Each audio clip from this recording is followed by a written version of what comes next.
L'enveloppe était posée sur la table, au milieu du courrier. Blanche, avec le logo bleu de la Banque nationale de Beaupré. Je ne l'ai pas remarqué tout de suite, trop occupée à trier mes factures.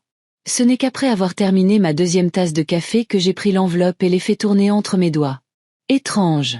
Je n'avais aucune affaire en cours avec la Banque de Beaupré. En ouvrant la lettre, j'ai parcouru des yeux les premières lignes et j'ai senti un frisson me parcourir l'échine. Chère Madame Lefebvre, nous vous rappelons votre retard de paiement pour votre mensualité de crédit immobilier. Ce qui suivait était un montant qui m'a donné le vertige. 7 245 €. Mais qu'est-ce que c'est que cette histoire ? Ai-je marmonné en continuant ma lecture. La lettre indiquait que j'avais un arriéré sur ma deuxième mensualité d'un prêt de 850 000 €, contracté en mars. Si je ne réglais pas les arriérés sous 2 semaines, la banque serait contrainte d'entamer une procédure de saisie immobilière. Ma première pensée fut d'appeler la banque pour leur expliquer qu'il y avait une erreur. Je n'avais jamais contracté un prêt d'un montant aussi astronomique. Ma petite maison de la rue des Ormes, achetée avec Henri il y a 32 ans, était payée depuis longtemps. Pourquoi moi, une veuve de 67 ans, aurais-je contracté un nouveau prêt ? J'ai composé le numéro de la Banque nationale de Beaupré indiqué sur la lettre.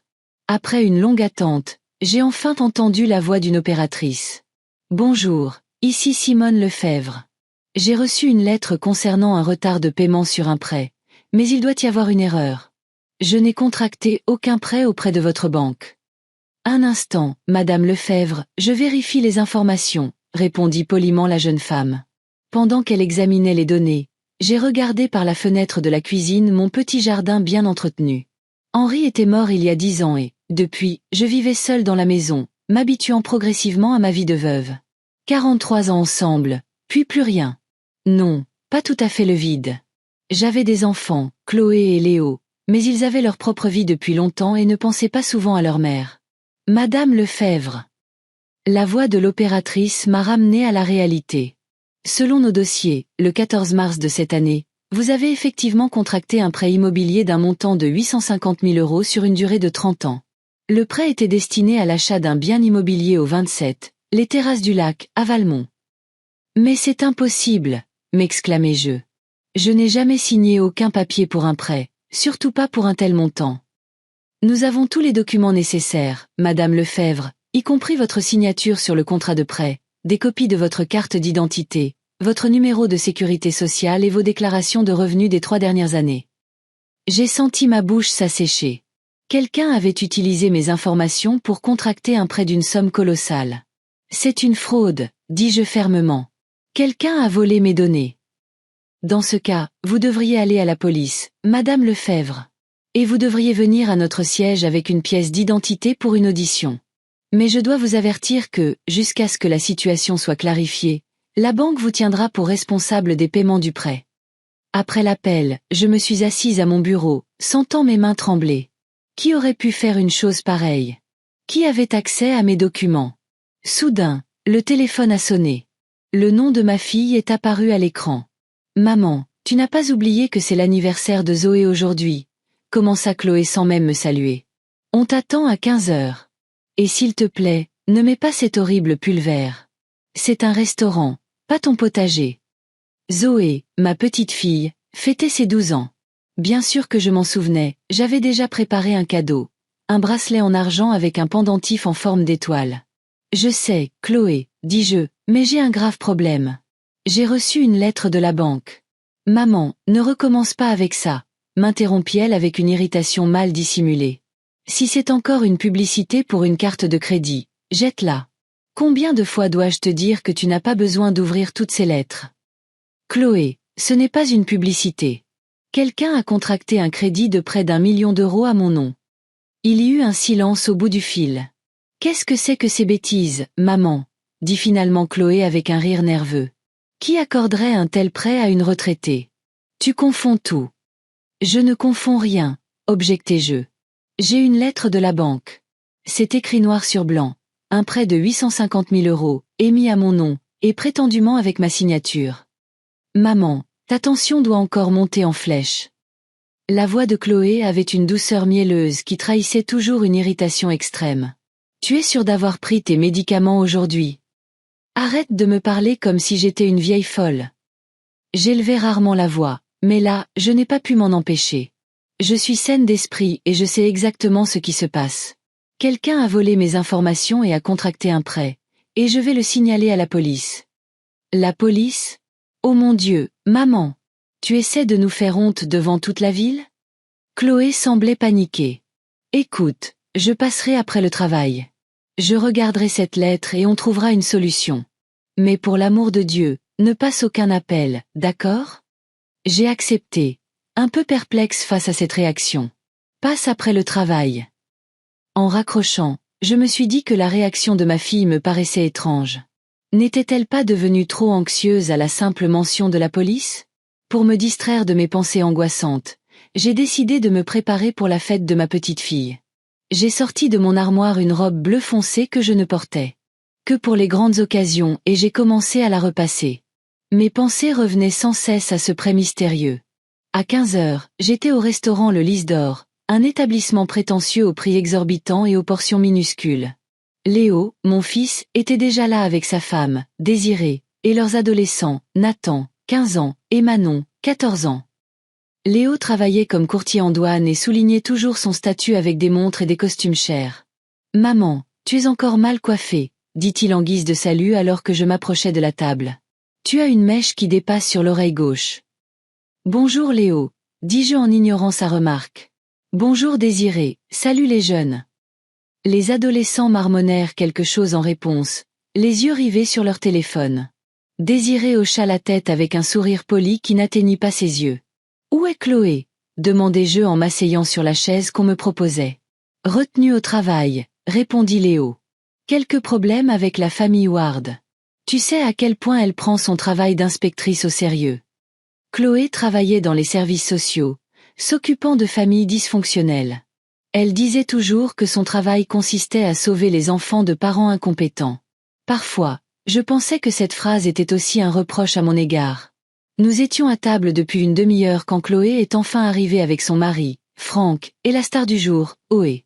Ma petite fille, une grande fille aux cheveux bruns pour son âge, portait une robe coûteuse qui la faisait ressembler à une copie miniature de sa mère. « Mamie, tu es venue !» s'exclama Zoé avec une fausse surprise, comme si ma présence à son anniversaire était quelque chose d'inhabituel. « Bien sûr que oui, ma chérie. Je n'aurais jamais manqué ton anniversaire, dis-je en lui tendant une boîte soigneusement emballée contenant le bracelet. « Joyeux anniversaire !» Zoé prit le cadeau sans grand enthousiasme et le posa de côté, sans même le déballer. « Merci, marmonna-t-elle, puis elle se tourna vers sa cousine Manon pour lui montrer quelque chose sur son téléphone. « Maman, c'est quoi cette histoire que tu as inventée à propos du prêt ?» me chuchota Chloé en se penchant vers moi pendant que les autres étudiaient le menu. « Je n'ai rien inventé, » répondis-je tout aussi bas. « J'ai une lettre de la banque. »« Pour l'amour de Dieu, n'en parle pas devant tout le monde, » dit Chloé en se redressant avant de lancer à voix haute. « Maman, tu veux une salade ou une soupe ?» Le déjeuner se déroula dans une atmosphère tendue. Léo et Chloé discutaient d'affaires, se tournant de temps en temps vers moi avec des questions condescendantes comme « Tu te souviens encore de l'oncle Robert ?» ou « Maman, tu es sûre que ça va, seule dans cette grande maison ?» Ma maison était loin d'être grande, juste 3 chambres, un salon et une cuisine, mais les enfants laissaient entendre périodiquement que je devrais déménager dans un endroit plus petit. Je soupçonnais qu'ils voulaient simplement vendre la maison et se partager l'argent. Après le déjeuner, alors que Zoé ouvrait ses cadeaux, j'ai remarqué que Chloé et Léo échangeaient des regards entendus lorsque ma petite fille a mis de côté avec négligence le bracelet en argent. « Ça doit faire démodé », marmonna Chloé pour que je l'entende. J'ai eu envie de dire que c'était une réplique du bracelet de mon arrière-grand-mère, qu'elle avait porté toute sa vie, mais je me suis tue. À quoi bon expliquer la valeur des choses à des gens pour qui seul le prix comptait? Quand la fête fut terminée, Chloé m'a dit qu'elle passerait chez moi dans 1 heure. J'ai pris le bus pour rentrer, me sentant étrangement anxieuse. Quelque chose dans le comportement de ma fille me mettait mal à l'aise. À la maison, j'ai relu la lettre de la banque une fois de plus. L'adresse du bien acheté avec l'argent du prêt me semblait familière. Les terrasses du lac étaient un nouveau quartier chic au bord du lac, souvent mentionné dans le journal local. Quelqu'un avait-il volé mes informations pour y acheter une maison? En attendant Chloé, j'ai allumé l'ordinateur, un cadeau de Léo pour Noël dernier. Pour que tu restes à la page, maman. Je n'étais pas très douée avec les ordinateurs, mais j'avais les compétences de base.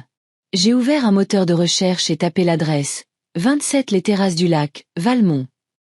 Des photos d'une luxueuse maison à 2 étages avec des baies vitrées et une vue sur le lac sont apparues à l'écran. La valeur d'un tel bien pouvait en effet avoisiner les 850 000 €. J'ai fait défiler la page et me suis figé en voyant les informations sur une vente récente. La maison avait été vendue en mars de cette année, et la date de la transaction coïncidait avec la date d'émission du prêt. J'ai entendu le bruit d'une voiture qui s'arrêtait et j'ai regardé par la fenêtre. Chloé avait garé son SUV flambant neuf devant la maison. J'ai remarqué que la voiture aussi était nouvelle. Elle possédait auparavant une berline de taille moyenne. Quand ma fille est entrée dans la maison, j'ai immédiatement remarqué sa nervosité. Elle évitait de me regarder dans les yeux et se recoiffait trop souvent, un geste qui trahissait toujours son agitation. « Où est cette lettre, mère ?» demanda-t-elle sans enlever son manteau. Je lui ai tendu l'enveloppe en silence. Chloé a parcouru le texte rapidement et je l'ai vu pâlir. « C'est une sorte d'erreur, » dit-elle d'un ton incertain. « Ou une arnaque. Quelqu'un a utilisé tes données. » « C'est exactement ce que je t'ai dit au téléphone ce matin, » dis-je. Et j'allais le signaler à la police. « Non, non, non, non, » dit Chloé précipitamment. « Je vais m'en occuper moi-même. J'ai un ami à la banque de Beaupré qui peut m'aider à régler ça. »« J'ai découvert quelque chose moi aussi, » dis-je calmement. « L'adresse dans la lettre est une nouvelle maison aux Terrasses du Lac. C'est une très belle maison, d'après les photos sur Internet. 2 étages avec vue sur le lac. » Chloé a levé brusquement la tête. « Tu as regardé sur Internet ? » ?»« Oui, » ai-je hoché la tête. « Et j'ai aussi remarqué que tu as une nouvelle voiture. Je ne me souviens pas que tu aies dit que tu comptais en changer. »« Maman, qu'est-ce que tu essaies de dire ?» La voix de Chloé est devenue dure. « Rien pour l'instant, » ai-je haussé les épaules. « Juste une observation. » Chloé serra nerveusement son sac à main. « Écoute, je t'ai dit que je m'occuperais de cette stupide lettre. Tu n'as pas à t'inquiéter. »« Je pense que si, » ai-je rétorqué. « Quelqu'un a contracté un prêt à mon nom, utilisé mes documents, falsifié ma signature. Et si je ne paie pas ce prêt, je vais perdre ma maison. »« Personne ne te prendra ta maison, » s'exclama Chloé avec une fureur soudaine. « Bon sang, maman, pourquoi faut-il toujours que tu compliques tout ? Je t'ai dit que je résoudrais le problème. » Elle criait presque, et je pouvais voir des plaques rouges sur son cou, un signe certain d'agitation extrême.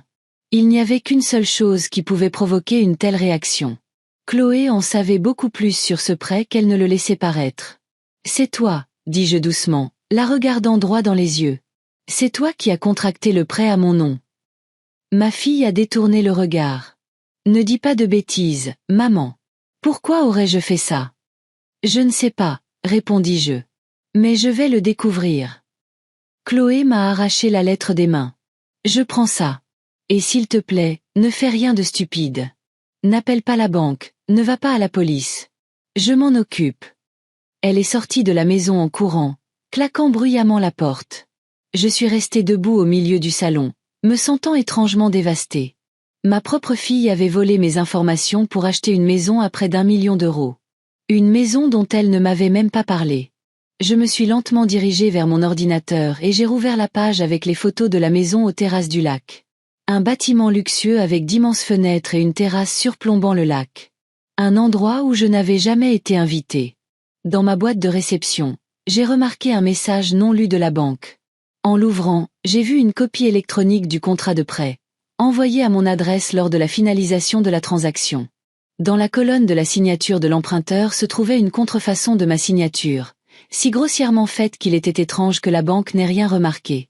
Je me suis adossée à ma chaise, sentant une rage froide monter en moi. Pendant des années, mes enfants m'avaient traité comme un fardeau, tolérant ma présence aux événements familiaux avec une irritation à peine dissimulée, me parlant comme si j'étais, et maintenant, Chloé avait franchi la dernière ligne. Elle n'avait pas seulement volé mes données. Elle avait mis en péril la seule chose qui me restait. Ma maison, mon indépendance, ma dignité. J'ai sorti mon carnet de mon tiroir de bureau et j'ai commencé à le feuilleter, cherchant le bon numéro. J'avais besoin d'une avocate. Mais pas le genre que Léo recommanderait. J'avais besoin de quelqu'un qui prendrait mon parti contre mes propres enfants. Le cabinet de Maître Aurore Clément se trouvait dans un vieil immeuble en briques du quartier des Affaires de Valmont. J'avais trouvé ses coordonnées dans l'annuaire de la ville, où elle se présentait modestement comme spécialiste de la défense des droits des aînés et des abus financiers. Exactement ce dont j'avais besoin. J'ai appelé dès le lendemain matin et la secrétaire, à ma grande surprise, m'a donné un rendez-vous pour le jour même, à 14h30. Apparemment, l'emploi du temps de l'avocate n'était pas trop chargé. En descendant du bus, je suis restée un moment devant l'entrée, rassemblant mon courage. Le mot « avocate » m'avait toujours semblé intimidant. Je n'avais eu affaire à un avocat que 2 fois dans ma vie, quand Henri et moi avions acheté la maison et quand nous avions rédigé son testament. Je peux le faire, me suis-je dit avant de pousser la lourde porte. La réception était petite mais confortable. Derrière le bureau était assise une jeune femme à la coupe courte et aux lunettes à monture épaisse. « Madame Lefebvre ?» demanda-t-elle en me voyant. « Maître Clément vous attend. Entrez, je vous en prie. » Le bureau de l'avocate était inattendu. Au lieu d'un intérieur rigide et formel, j'ai vu une pièce lumineuse avec de grandes fenêtres et des plantes en pot. Derrière un large bureau était assise une femme d'une 60aine d'années, aux cheveux gris coupés courts et vêtue d'un tailleur bleu vif. « Bonjour, Madame Lefebvre. » Elle se leva et me tendit la main. « Aurore Clément. Asseyez-vous, je vous en prie. » Sa poignée de main était ferme, celle de quelqu'un habitué à montrer de l'assurance. Je me suis assise dans le fauteuil qu'elle me proposait. « Dites-moi ce qui vous amène, » dit Aurore en sortant un carnet. J'ai pris une profonde inspiration et j'ai commencé par la lettre de la banque. Je lui ai parlé de l'appel à la banque, de la réaction de Chloé, de la façon dont j'avais trouvé les photos de la maison sur Internet et de la dernière conversation que j'avais eue avec ma fille. Ma voix était tremblante, mais j'essayais de rester factuelle, sans me laisser submerger par l'émotion. Aurore écoutait attentivement, posant parfois des questions pour clarifier. Quand j'ai fini, elle s'est adossée à son fauteuil et a tapoté son stylo sur la table, pensive. Ce que vous décrivez, Madame Lefebvre, est un cas classique d'usurpation d'identité, aggravé par le fait que l'auteur est un membre de la famille. Malheureusement, ce n'est pas rare, surtout chez les personnes âgées. Pensez-vous que ma fille l'a vraiment fait ? Demandai-je, espérant encore une autre explication. Qu'en pensez-vous ? Aurore me regarda. Attentivement. J'ai soupiré. Je pense que oui. La nouvelle voiture, sa nervosité en parlant du prêt, sa tentative de me faire taire. Mais j'ai du mal à croire que Chloé ait pu faire ça. Elle a toujours été ambitieuse et un peu arrogante, mais de là à commettre un délit. Les gens changent, dit Aurore. Et pas toujours pour le meilleur. Dites-moi, votre fille a-t-elle déjà montré des signes, disons, de manque de respect pour votre indépendance personnelle et financière ? Je réfléchis. Il y a eu de nombreux cas au fil des ans où mes enfants ont essayé de contrôler mes décisions, surtout celles liées à l'argent. Après la mort d'Henri, mon mari, Léo a insisté pour que je lui donne une procuration pour gérer mes comptes. Il prétendait que ce serait plus sûr, mais j'ai refusé. Ça a provoqué un scandale. Il a même menacé de me faire déclarer inapte si je continuais à m'entêter. Et l'immobilier ? On a parlé de vendre votre maison ? Tout le temps, ai-je hoché la tête. Surtout ces 2 dernières années. Chloé dit qu'elle est trop grande pour moi seule, que je ne peux pas l'entretenir. Et Léo calcule combien je pourrais en tirer en la vendant. Ils m'ont même trouvé un charmant petit appartement dans une résidence pour seniors. Aurore prit une note dans son carnet. Avez-vous un testament ? Qui hérite de vos biens ? Chloé et Léo, à parts égales, dis-je. C'est ce qu'Henri et moi avions décidé il y a des années. Bien que j'admette avoir pensé à le changer dernièrement. Laisser l'argent aux petits-enfants plutôt qu'aux enfants. Je vois, hocha la tête Aurore. Maintenant, revenons à notre affaire. Nous avons plusieurs options. La première est d'aller à la police et de porter plainte pour fraude. C'est la solution la plus radicale, et cela pourrait entraîner des poursuites pénales contre votre fille. J'ai tressailli à ces mots. Chloé, une criminelle ? Ma fille, en prison ? Cela semblait absurde. Y a-t-il d'autres options ? Demandai-je doucement. La deuxième option est une action en justice au civil, poursuivit Aurore. Nous pourrions poursuivre votre fille et faire annuler le contrat de prêt comme étant frauduleux. C'est moins radical qu'une affaire pénale, mais cela entraînerait tout de même un scandale public. Et la troisième option ? J'ai serré nerveusement mon sac à main. Essayez de résoudre l'affaire à l'amiable, haussa les épaules Aurore. Je pourrais rédiger une lettre en votre nom, exposant les faits et exigeant que votre fille reprenne le prêt ou le rembourse immédiatement. La menace de poursuite pénale pourrait la forcer à agir. Je suis restée silencieuse, essayant de digérer l'information. Toutes les options semblaient horribles. Mais encore plus horrible était la pensée que ma propre fille m'avait mise dans cette situation. Que se passerait-il si je ne faisais rien? Ai-je finalement demandé. Si j'ignorais simplement ce prêt? Aurore secoua la tête. Alors la banque entamera une procédure de saisie. D'abord, ils appliqueront des pénalités de retard, puis ils transmettront le dossier aux agences de recouvrement. Finalement, ils pourraient vous poursuivre en justice et obtenir le droit de procéder à une saisie, y compris celle de vos biens. C'est-à-dire, votre maison. Mais ce n'est pas juste, m'exclamai-je. Je n'ai rien signé. La justice et la loi ne sont pas toujours la même chose, Madame Lefebvre, dit doucement Aurore. Pour prouver que vous n'avez pas contracté le prêt, nous devrons prouver la fraude. Et cela signifie nommer le fraudeur. Je fermai les yeux, sentant une boule dans ma gorge. D'aussi loin que je me souvienne, Chloé avait toujours été une enfant difficile. Têtue, vive, ambitieuse, calculatrice au-delà de son âge. Elle se faisait rarement des amis à l'école, mais elle obtenait toujours les meilleures notes. Elle se heurtait souvent à son frère, mais elle savait le manipuler. Notre fille a un caractère d'acier, disait Henri avec fierté. Elle ferait une excellente avocate ou politicienne. Mais il y avait autre chose chez Chloé. Sous le masque de la confiance en soi se cachait un besoin douloureux de reconnaissance, de confirmation de sa valeur. Je le remarquais dans les plus petites choses. Comment elle se vantait de ses nouvelles acquisitions, à quel point elle voulait désespérément impressionner les autres, comment elle réagissait douloureusement à toute critique. Je me souviens, quand elle avait 15 ans, elle est rentrée en larmes parce qu'elle n'avait pas obtenu le rôle principal dans la pièce de l'école. Ce rôle était à moi, a-t-elle crié en s'enfermant dans sa chambre. Le lendemain, nous avons appris que la fille qui avait obtenu le rôle avait eu un accident. Quelqu'un l'avait poussée dans les escaliers et elle s'était cassé le bras. Chloé a eu le rôle. Henri et moi n'avons jamais discuté de l'incident, mais je pouvais voir l'inquiétude dans ses yeux. Devenue adulte, Chloé n'a pas changé. Elle a épousé Franck non par amour, mais parce qu'il venait d'une famille respectable et bien connectée. Elle a choisi de travailler dans les services sociaux non par compassion pour les familles en difficulté, mais parce que cela lui donnait du pouvoir sur les autres. Et je savais qu'elle était toujours jalouse de ceux qui vivaient dans des quartiers chics, conduisaient des voitures chères et passaient leurs vacances dans des pays exotiques. Madame Lefebvre. La voix d'Aurore m'a ramenée à la réalité. Avez-vous besoin de temps pour réfléchir? Oui, je suppose que oui, ai-je hoché la tête. C'est une décision trop importante pour être prise tout de suite. Je comprends.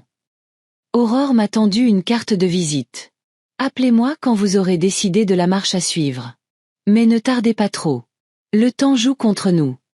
Je me suis levée pour partir, mais je me suis arrêtée à la porte. Maître Clément, que feriez-vous à ma place?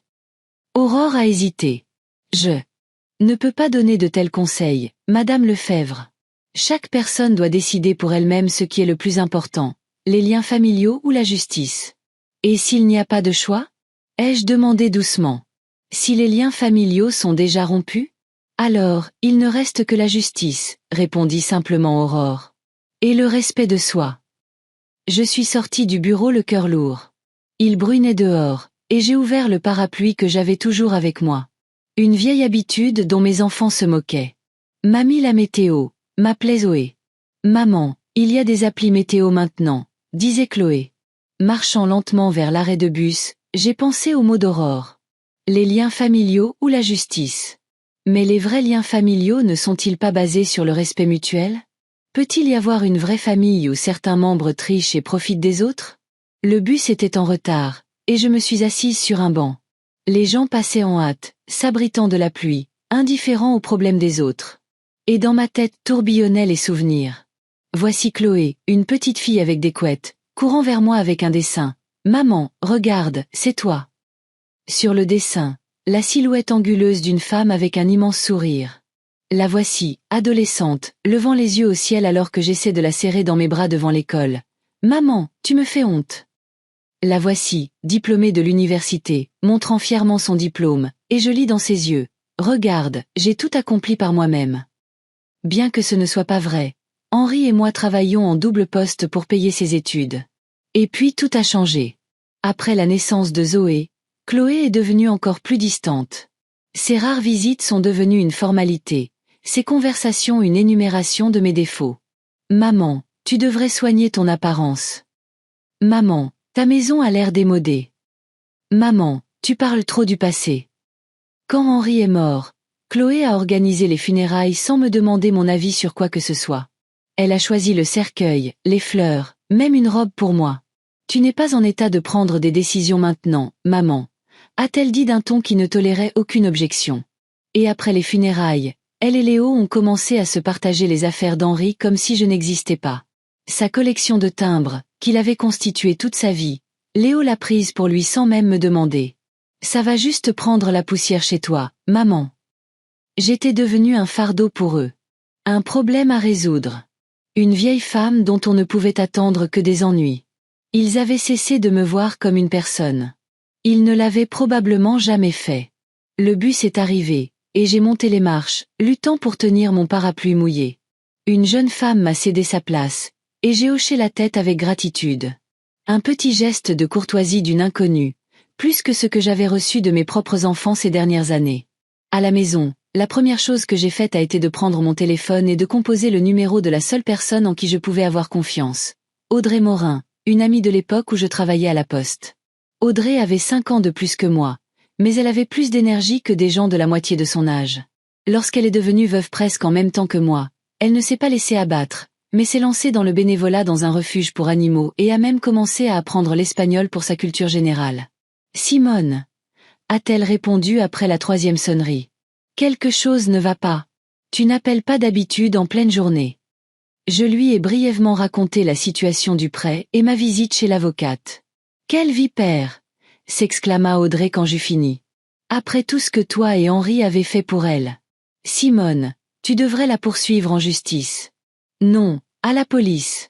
Fais-lui répondre de ses actes devant la loi. Je ne sais pas, Audrey, ai-je soupiré. C'est ma fille. Comment puis-je l'envoyer en prison? Comment peut-elle voler sa propre mère? A rétorqué Audrey. Simone, écoute-moi. Je sais que tu aimes tes enfants. Toutes les mères aiment leurs enfants, même les plus ingrats. Mais parfois, l'amour signifie les laisser affronter les conséquences de leurs actes. Si Chloé s'en sort avec cette arnaque, que fera-t-elle la prochaine fois? Ces paroles avaient du sens, mais j'avais encore du mal à accepter l'idée de porter plainte contre ma propre fille. Je vais y réfléchir, dis-je. J'ai besoin de temps. Juste pas trop, m'a averti Audrey. Ces banquiers n'attendront pas éternellement. Et souviens-toi, je suis de ton côté, quelle que soit ta décision. Après avoir parlé à Audrey, je me sentais un peu mieux. Au moins, il y avait une personne au monde qui me soutenait sans condition. J'ai préparé un thé et je me suis assise près de la fenêtre, regardant la pluie se transformer en une averse torrentielle. Les gouttes tambourinaient sur la vitre, créant un rythme apaisant. Mes pensées s'éclaircissaient lentement. Que dirait Henri s'il était dans cette situation? Mon mari était un homme bon, mais avec des principes fermes. Justice doit être faite, disait-il souvent. Et aussi, tu ne peux pas laisser les autres s'essuyer les pieds sur toi, même si ces autres sont tes propres enfants. Peut-être avais-je laissé mes enfants me manquer de respect pendant trop longtemps. Peut-être était-ce ma douceur et ma nature accommodante qui avaient conduit Chloé à franchir ce pas. Elle savait que je préférerais me taire plutôt que de faire une scène. Mais pas cette fois. Arrêter d'être le paillasson sur lequel les gens s'essuient les pieds. Ne plus être l'invisible dont la vie peut être ignorée. Ne plus être la vieille maman déconnectée que l'on tolère par politesse. J'ai pris le téléphone et composé le numéro d'Aurore Clément. Madame Lefebvre, répondit-elle, surprise. Je ne m'attendais pas à avoir de vos nouvelles sitôt. J'ai pris ma décision, dis-je fermement. Je veux intenter une action en justice contre ma fille, et porter plainte à la police pour fraude. En êtes-vous sûr? Je pouvais entendre le doute dans la voix d'Aurore. C'est une grande étape. Absolument sûr, ai-je répondu. Si je recule maintenant, je ne me respecterai plus jamais. Et mes enfants ne me respecteront plus jamais non plus. Très bien, dit Aurore après une pause. Revenez demain matin à 10 heures. Nous préparons les documents nécessaires. En raccrochant, je me suis sentie étrangement soulagée. Pour la première fois depuis des années, j'avais pris une décision en pensant à moi, et non à ce que diraient les enfants. C'était effrayant et libérateur à la fois. Le téléphone a de nouveau sonné. Le nom de Léo est apparu à l'écran. Maman, tu es devenue folle, commença-t-il sans saluer. Chloé vient de m'appeler, hystérique. Elle dit que tu la menaces de la poursuivre en justice pour une lettre de la banque. Ce n'était pas rien, Léo, dis-je calmement. Ta sœur a contracté un prêt à mon nom sans que je le sache. Ça s'appelle une fraude. Oh, allons, maman, renifla mon fils. Quelle affaire? Elle a pris un prêt, elle le rembourse. Qu'est-ce que ça peut te faire? La différence, c'est que c'est illégal, dis-je. Et si elle arrête de payer, c'est moi qui aurai des ennuis. Elle n'arrêtera pas de payer. Léo a élevé la voix. Bon sang, maman, tu as toujours été aussi pénible? Toujours à tout compliquer. Le savais-tu? Ai-je demandé directement. Savais-tu que Chloé utilisait mes papiers? Léo a hésité une seconde. Je n'étais pas au courant des détails. Elle a dit que vous aviez un accord. Nous n'avions aucun accord, l'ai-je coupé. Elle a volé mes données. Et si tu le savais et que tu ne l'as pas arrêtée, alors tu es complice. Complice. Léo a ri, mais nerveusement. Maman, tu as trop regardé de séries policières. Personne ne considère ça comme un crime. C'est juste, un arrangement familial. Non, Léo, c'est un crime, dis-je fermement. Et j'ai l'intention d'obtenir justice. Pour l'amour de Dieu, maman. Il y avait de l'impatience dans la voix de mon fils. Quelle justice? Tu veux mettre ta propre fille en prison? Déshonorer toute la famille? À quoi penses-tu? Je pense que mes enfants me croient si insignifiante qu'ils ne voient même pas le problème à utiliser mon nom pour leur manigance, ai-je répondu. Je pense au fait que vous m'avez tous les deux traité comme un fardeau pendant des années. Je pense qu'il est temps que ça cesse. Maman, écoute. La voix de Léo devint doucereuse, persuasive. Laisse-moi passer chez toi, on peut en parler. C'est juste un malentendu. Chloé ne voulait pas de mal, elle voulait juste une vie meilleure pour sa famille. À mes dépens. Ne sois pas si dramatique, Léo a soupiré. Personne ne va te laisser avec des dettes. Chloé paie son prêt et elle continuera de le payer. Et si elle perd son emploi? Si elle tombe malade? Si elle décide qu'elle ne veut plus payer? Et alors? Ça n'arrivera pas, dit Léo avec assurance. Maman, tu dois faire confiance à tes enfants. Non, Léo, ai-je répondu doucement. C'est vous qui auriez dû respecter votre mère. Mais vous ne l'avez pas fait. Et maintenant, il est temps de payer. J'ai raccroché sans attendre de réponse. Mes mains tremblaient, mais je me sentais étonnamment calme. Pour la première fois depuis des années, je ne me sentais pas comme une vieille femme sans défense, mais comme une personne capable de se défendre. Bien sûr, Léo et Chloé feraient pression sur moi, utiliseraient tous les moyens pour me faire reculer. Ils menaceraient, flatteraient, manipuleraient. Ils pourraient même essayer de me faire passer pour une vieille femme sénile, hors de contrôle. Mais maintenant, j'avais Aurore Clément, une avocate qui me croyait et était prête à se battre pour mes droits. J'avais Audrey, une amie qui me soutenait inconditionnellement. Et j'avais ma détermination à ne plus laisser personne, pas même mes propres enfants, piétiner ma dignité. La pluie à l'extérieur s'est intensifiée, mais j'avais l'impression que ma vie commençait enfin à s'éclaircir. J'ai pris le téléphone et composé de nouveau le numéro d'Aurore.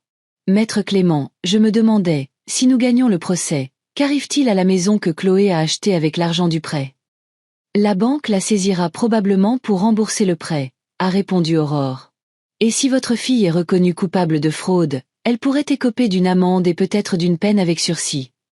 Je comprends, dis-je. Merci. À demain. J'ai raccroché et j'ai pensé. Chloé perdra la maison de ses rêves, aura probablement un casier judiciaire, et m'en voudra probablement pour le reste de sa vie. Léo se rangera probablement du côté de sa sœur. Je pourrais perdre non seulement mes enfants, mais aussi mes petits-enfants. Un prix élevé à payer pour la justice. Mais le prix du silence était encore plus élevé. La perte du respect de soi, le sentiment de m'être trahi en laissant mes enfants me tromper en toute impunité. Non, je ne pouvais pas reculer. C'était ma dernière chance de montrer à mes enfants que je n'étais pas une quantité négligeable, pas une vieille femme folle, mais un être humain avec des droits et une dignité. Et si pour cela je devais entrer en conflit avec ma propre famille, qu'il en soit ainsi. J'ai regardé la pluie par la fenêtre et j'ai pensé que demain, un nouveau chapitre de ma vie commencerait. Un chapitre dans lequel je serais la protagoniste, et non un personnage secondaire dans la vie de mes enfants. Le lendemain matin était couvert, mais il avait cessé de pleuvoir. Je me suis réveillée tôt, avant 7 heures, et suis restée longtemps au lit. Fixant le plafond. Mes pensées tournaient autour de ma rencontre imminente avec Aurore et de ce qui m'attendait. Les doutes ont recommencé à me ronger. Faisais-je ce qu'il fallait? Était-ce une mesure trop radicale de poursuivre ma propre fille? Le téléphone sur la table de chevet a sonné. J'ai regardé l'écran. Chloé. Mon doigt a hésité sur le bouton de réponse, mais j'ai décidé de ne pas décrocher. Quoi qu'elle dise maintenant, cela ne changerait pas ma décision. Cela ne ferait que me prendre une énergie que je n'avais plus. À 9h30, j'étais déjà devant le bureau d'Aurore. La réceptionniste a hoché la tête d'un air compréhensif en me voyant et m'a laissé entrer dans le bureau sans m'annoncer. Aurore était assise à son bureau, examinant des papiers. « Bonjour, Madame Lefebvre. » Elle m'a indiqué une chaise. « Je vois que vous êtes en avance. C'est bien, nous aurons plus de temps. » Je me suis assise, serrant nerveusement mon sac à main. « Maître Clément, je me demandais, devons-nous vraiment porter plainte à la police? Une action au civil ne suffirait-elle pas? » Aurore me regarda attentivement. « Vous doutez? » « Oui, » ai-je admis honnêtement. J'y ai pensé toute la nuit. Je pense qu'une affaire pénale, c'est trop, définitif. Il n'y a pas de retour en arrière possible après ça. Voulez-vous qu'il y ait un retour en arrière possible? Demanda doucement Aurore. Après ce que votre fille a fait. J'ai soupiré. Je ne sais pas. Ce qu'elle a fait est horrible, mais c'est toujours mon enfant. Écoutez, Aurore a mis les papiers de côté et s'est penchée vers moi par-dessus la table. Faisons comme ça, nous allons d'abord rassembler toutes les preuves, puis nous déciderons de la voie à suivre. Nous pourrions commencer par une action au civil et laisser la question des poursuites pénales en suspens. Qu'en dites-vous? Oui, ce serait mieux, ai-je convenu, soulagée. Alors, commençons. Aurore a sorti un carnet vierge. Nous devons établir une chronologie des événements et rassembler les documents confirmant la fraude. Commençons par le début. Quand avez-vous appris l'existence du prêt pour la première fois? Nous avons passé les 2 heures suivantes à reconstituer ce qui s'était passé.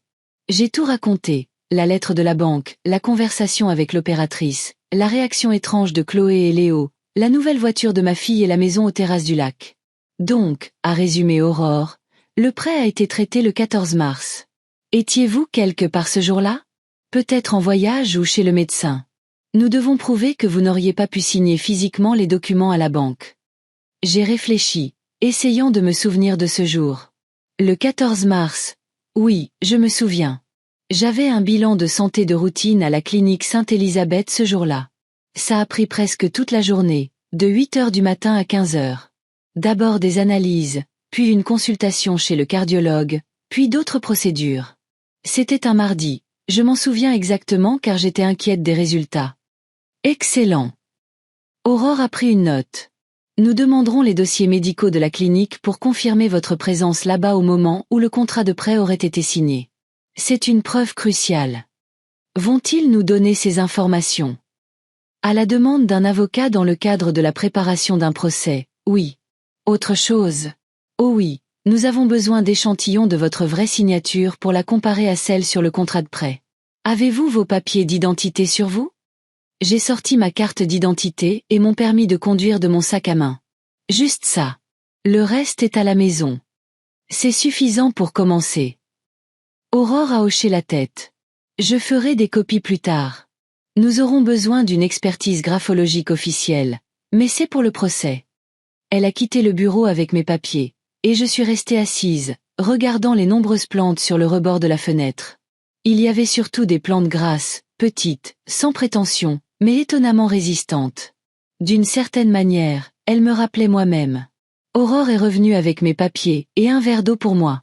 Tenez, buvez. Nous avons beaucoup de travail. J'ai accepté l'eau avec gratitude. Quelle est la suite?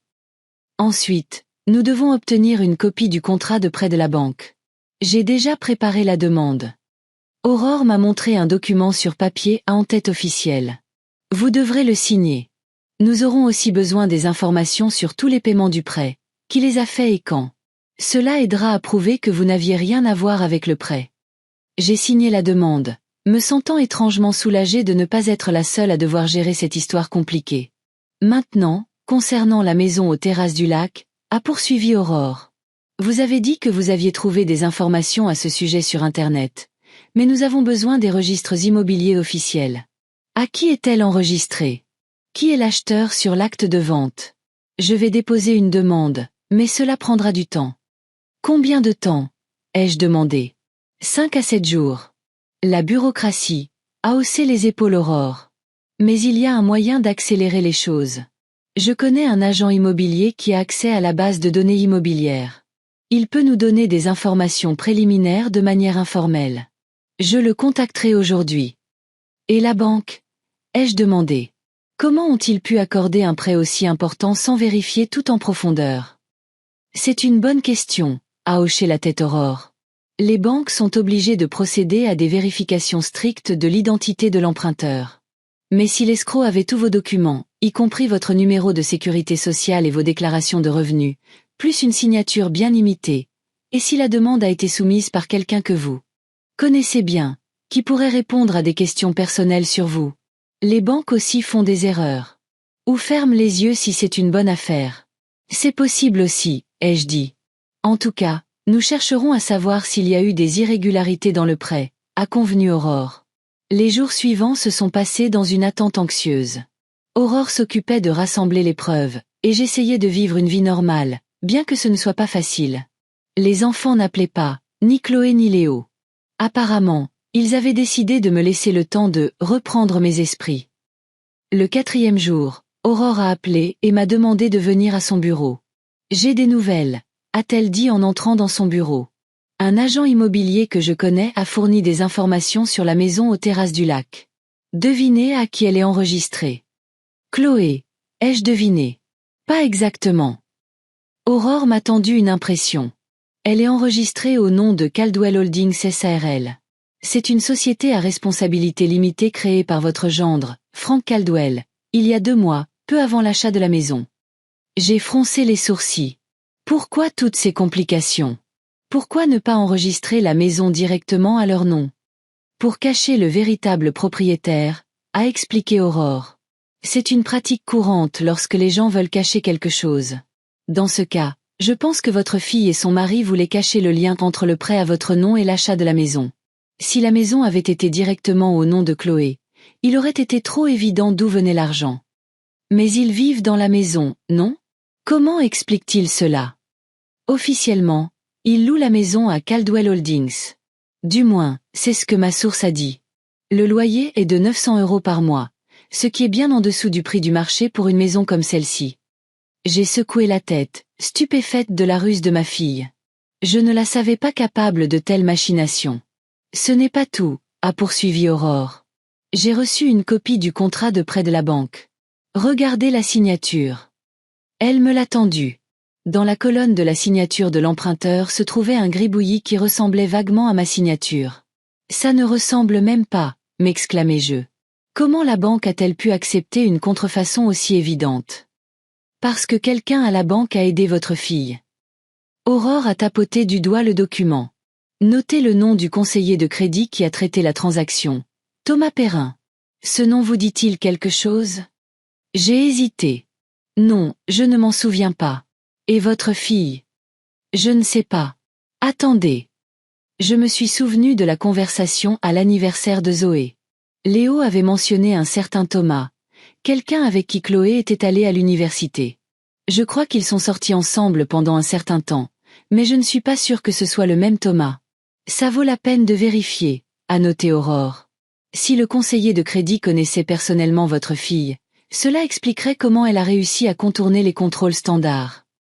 Aurore a sorti un autre document. Voici le relevé du prêt. 2 paiements ont déjà été effectués. Devinez par qui? Chloé. Non. Caldwell Holdings. L'argent provient d'un compte d'entreprise. Une autre tentative de cacher le lien. Je me suis adossée à ma chaise, essayant de digérer ce que j'entendais. Ma fille n'avait pas seulement utilisé mes documents, elle avait construit tout un stratagème pour dissimuler ses actions. Et Léo? Ai-je demandé. Avez-vous découvert son rôle dans tout ça? Il n'y a aucune preuve directe de son implication, a répondu Aurore. Mais à en juger par sa réaction telle que vous l'avez décrite, Il était certainement au courant des machinations de sa sœur. La question est de savoir s'il l'a activement aidé ou s'il a simplement fermé les yeux. À ce moment-là, le téléphone portable d'Aurore a sonné. Elle s'est excusée et a répondu. La conversation a été courte, mais après, le visage de l'avocate s'est illuminé. Excellente nouvelle. La clinique Sainte-Élisabeth a confirmé que le 14 mars, vous y étiez bien de 8h30 à 15h45. Ils ont conservé tous les enregistrements, y compris lors de chaque procédure et consultation. Et le contrat de prêt, selon le cachet de la banque, a été signé à 11h20 le même jour. Donc, je ne pouvais physiquement pas être à la banque à ce moment-là, ai-je dit. Exactement, a hoché la tête Aurore. C'est un alibi en béton. Maintenant, nous avons toutes les preuves dont nous avons besoin pour le procès. La signature falsifiée, votre alibi pour l'heure de la signature du contrat, le rôle douteux du conseiller de crédit et le stratagème évident pour dissimuler le véritable objectif du prêt. Je suis restée silencieuse, digérant l'information. D'un côté, j'étais soulagée que des preuves irréfutables aient été rassemblées. De l'autre, j'étais déprimée à l'idée de la minutie avec laquelle Chloé avait tout planifié. Ce n'était pas un acte impulsif ou un moment de faiblesse.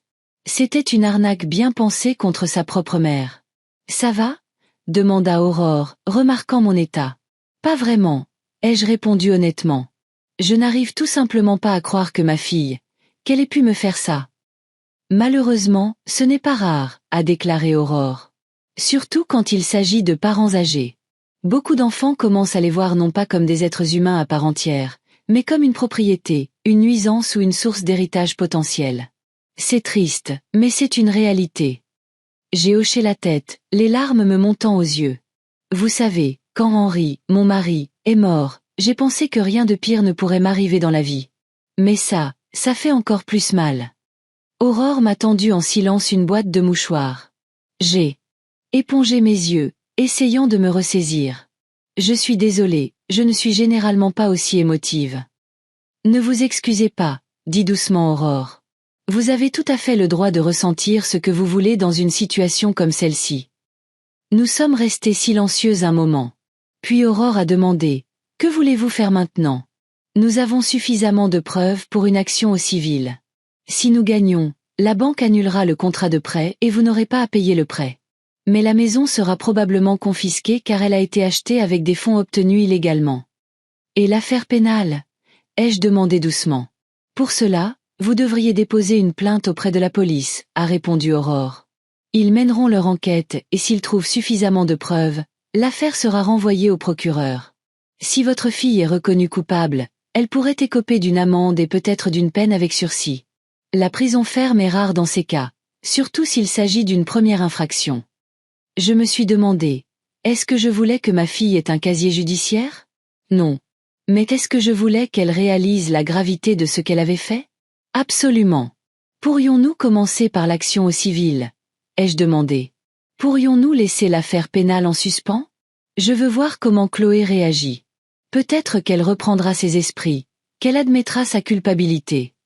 Bien sûr, a convenu Aurore. Nous pouvons procéder par étapes. D'abord, nous engageons une action au civil, puis, en fonction de l'évolution des choses, nous déciderons d'impliquer ou non la police. Merci. J'étais soulagée. Quand pouvons-nous déposer la plainte ? J'aurai les documents prêts d'ici la fin de la semaine, a déclaré Aurore. Nous déposerons la plainte au tribunal judiciaire de Valmont. Après cela, votre fille recevra une notification officielle du procès. Il faut généralement environ 1 mois pour se préparer à la première audience. 1 mois entier. J'étais surprise. Si longtemps. C'est le règlement du tribunal, a haussé les épaules Aurore. Mais la bonne nouvelle, c'est que je vais déposer une requête en référé. Si le juge l'accorde, la banque suspendra toutes les réclamations sur le prêt jusqu'à la fin du procès. Vous n'aurez donc pas à vous soucier des paiements pendant cette période. Quand j'ai quitté le bureau d'Aurore, le soleil brillait dehors, un contraste saisissant avec mon état intérieur. Je me sentais dévastée, comme si j'avais traversé une grave maladie. Sur le chemin du retour, je me suis arrêtée au petit café où je rencontrais parfois Audrey. Je voulais être parmi les gens, écouter des conversations ordinaires, me changer les idées. J'ai commandé un thé et je me suis assise en regardant les clients. À la table voisine, Une jeune femme déjeunait avec sa mère âgée. Elle parlait de quelque chose avec animation, riait. La fille ajustait soigneusement l'écharpe de sa mère, l'écoutant avec un intérêt sincère. C'était une image ordinaire, qui auparavant ne m'aurait pas causé d'émotion particulière. Mais maintenant, je les regardais avec un pincement de nostalgie. Pourquoi les choses avaient-elles mal tourné avec Chloé et moi? Quand avions-nous perdu cette proximité qui devrait exister entre une mère et sa fille? Peut-être étais-je une mauvaise mère, n'accordant pas assez d'attention à mes enfants, exigeant trop, ou au contraire, trop peu. Non. J'ai toujours essayé d'être une bonne mère. Henri et moi travaillions dur pour donner aux enfants tout ce dont ils avaient besoin. Je leur lisais des livres, les aidais avec leurs devoirs, soutenais leur passe-temps. Bien sûr, j'ai fait des erreurs, tous les parents en font. Mais je n'ai jamais trahi mes enfants, jamais menti, jamais profité d'eux. Chloé m'a trahi. M'a utilisé. M'a menti. Et elle ne pensait même pas que c'était grave, à en juger par sa réaction. Peut-être que ce n'était pas moi. Peut-être que c'était elle. Son caractère, ses choix, son sens de la moralité. Et même si cela me faisait mal de l'admettre, je ne pouvais pas être tenue pour responsable de ses décisions. En rentrant chez moi, j'ai trouvé 3 messages de Chloé sur mon répondeur. Dans le premier, elle exigeait que je la rappelle immédiatement. Dans le second, elle menaçait de graves conséquences si je n'arrêtais pas ces bêtises d'avocat. Dans le troisième, son ton est passé à la supplication. « Maman, s'il te plaît, parlons. Je vais tout expliquer. Ne fais pas ça, s'il te plaît. » Je n'ai pas rappelé. Que pouvait-elle dire de plus? Quelles excuses pouvait-elle donner? J'ai pris un prêt à ton nom parce que je voulais une plus belle maison. J'ai falsifié ta signature parce que je savais que tu dirais non. Je t'ai tout caché parce que je ne jugeais pas nécessaire de te mettre au courant. Aucune explication ne pouvait changer ce qui s'était passé. Ma fille avait trahi ma confiance, enfreint la loi et mis en péril ma sécurité financière. Et le pire, c'est qu'elle n'y voyait même pas de mal. Je me suis couché tôt, mais je n'ai pas pu dormir pendant longtemps, ressassant les événements des derniers jours. Toutes les preuves indiquaient que Chloé avait agi de manière délibérée et calculée. Elle n'avait pas seulement utilisé mon nom, elle avait créé un stratagème pour dissimuler ses actions. Elle a enregistré la maison auprès d'une société écran, utilisé ses contacts à la banque pour contourner les contrôles. Ce n'était pas une erreur impulsive, c'était une fraude soigneusement planifiée. Et Léo le savait. Il n'a peut-être pas été directement impliqué, mais il était certainement au courant et approuvait les actions de sa sœur. Sa réaction à mon appel ne laissait aucun doute. Mes propres enfants avaient conspiré contre moi. Ils ne me voyaient pas comme une personne avec des sentiments et des droits, mais comme un obstacle, un inconvénient, un moyen d'atteindre leur fin. Comment avais-je pu ne pas voir cela avant? Comment avais-je pu ne pas voir que l'attitude de mes enfants à mon égard avait depuis longtemps dépassé la simple irrévérence? Toute ma vie, j'ai essayé d'être une bonne mère. Les soutenir, les aider, faire des concessions. Et en conséquence, ils ont décidé qu'ils pouvaient m'utiliser comme ils le voulaient. Eh bien, il était temps de leur montrer qu'ils avaient tort. Je ne suis pas une vieille femme sans défense qu'on peut manipuler. Je suis une personne qui sait se défendre. Je suis une mère qui aimait ses enfants, mais qui ne les laissera pas piétiner ma dignité. Oui, j'ai mal. Oui, je me sens trahie. Mais cette douleur ne me brise pas. Au contraire, elle me donne de la force. La force de me battre pour la justice. La force de montrer à mes enfants que leurs actions ont des conséquences. La force de me respecter enfin. J'ai appelé Aurore ce matin-là et je lui ai dit que j'étais prête à poursuivre en justice dès que possible. Il était temps d'agir de manière décisive. Cela faisait 2 semaines que la plainte avait été déposée. Aurore m'avait prévenu que Chloé recevrait une notification officielle du procès dans les prochains jours. Après cela, nous pouvions nous attendre à une nouvelle vague d'appels et de tentatives pour m'influencer. Je m'étais donc préparé mentalement à la tempête à venir. Cependant, contre toute attente, le téléphone est resté silencieux. Ni Chloé ni Léo n'ont essayé de me contacter. J'ai même commencé à m'inquiéter. Peut-être qu'il était arrivé quelque chose aux enfants.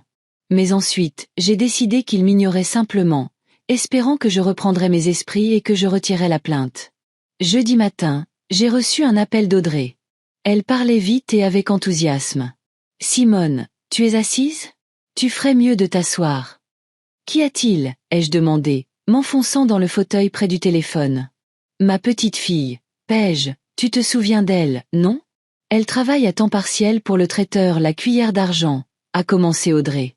Eh bien, elle vient de m'appeler pour me dire que leur entreprise a reçu la commande pour la fête de Chloé. La pendaison de crémaillère, c'est samedi, aux terrasses du lac. Je suis restée silencieuse, digérant l'information.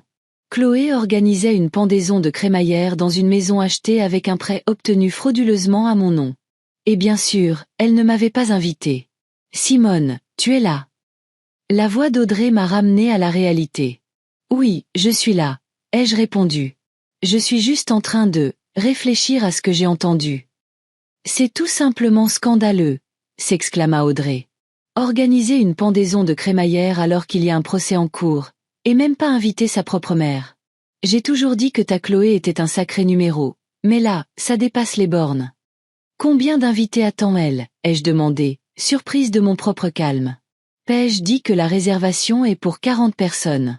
Cocktail, amuse-gueule, champagne, tout est haut de gamme. La fête commence à 18h.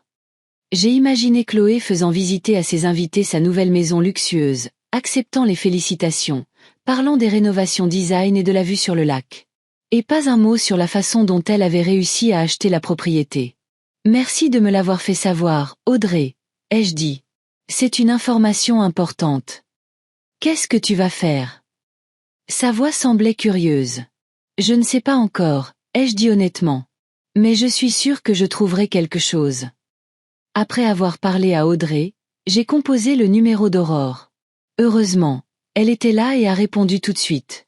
Madame Lefebvre, j'allais justement vous appeler, a-t-elle dit. Les huissiers n'arrivent pas à signifier l'acte à votre fille. Elle n'ouvre pas la porte et ne répond pas au téléphone.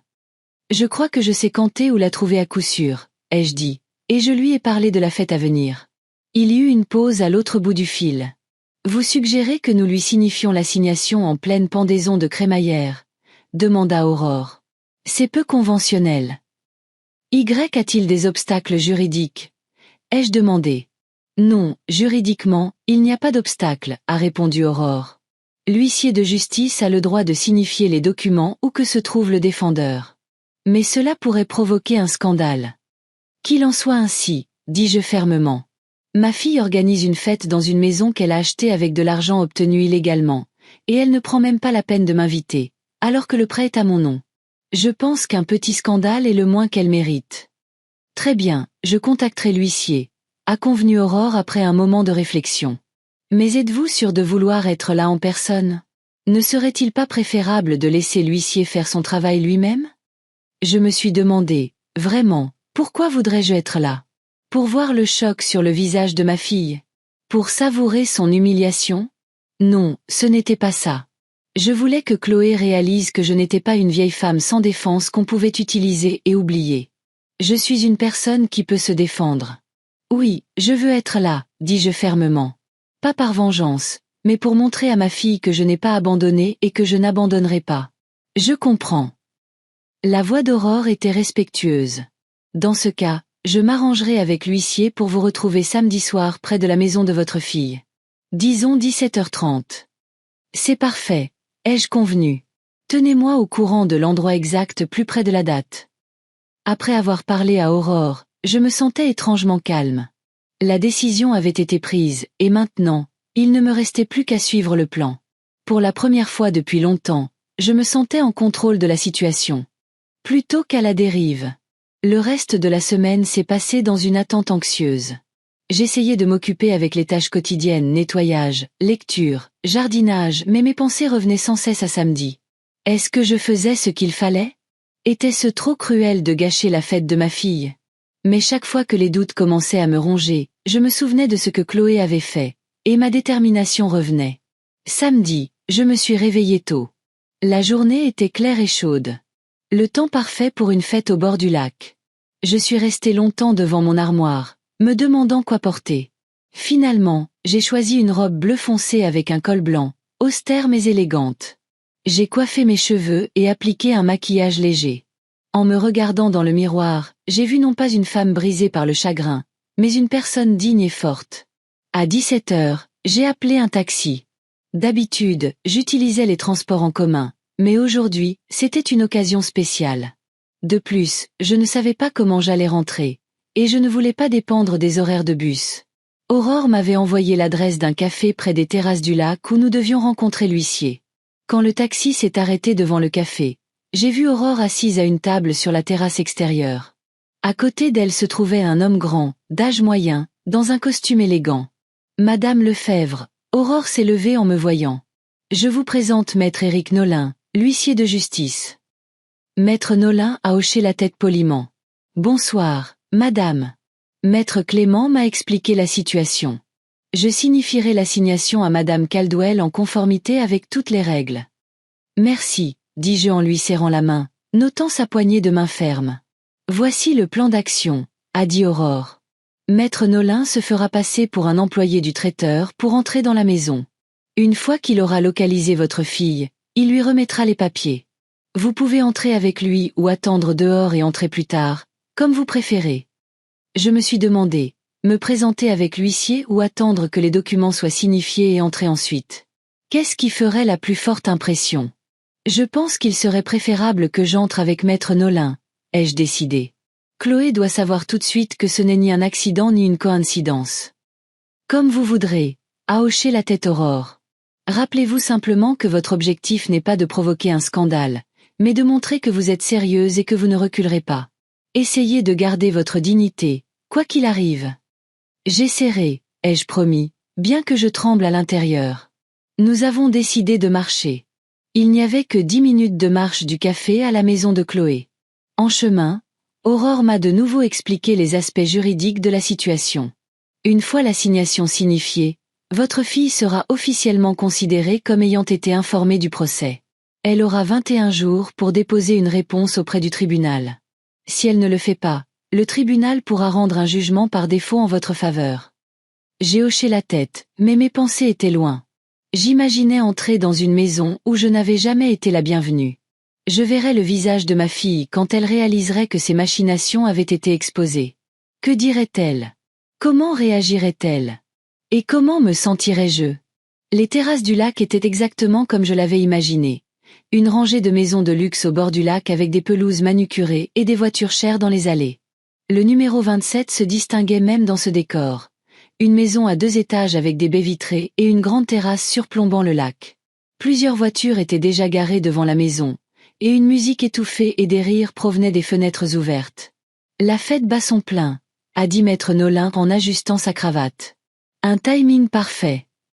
Nous nous sommes dirigés vers la porte d'entrée. Je sentais mon cœur battre à tout rompre, mais j'essayais de rester calme. Maître Nolin a sonné. Quelques secondes plus tard, la porte a été ouverte par une jeune femme en uniforme de traiteur. « Vous êtes de la Cuillère d'Argent ?» a-t-elle demandé. On attendait du personnel supplémentaire.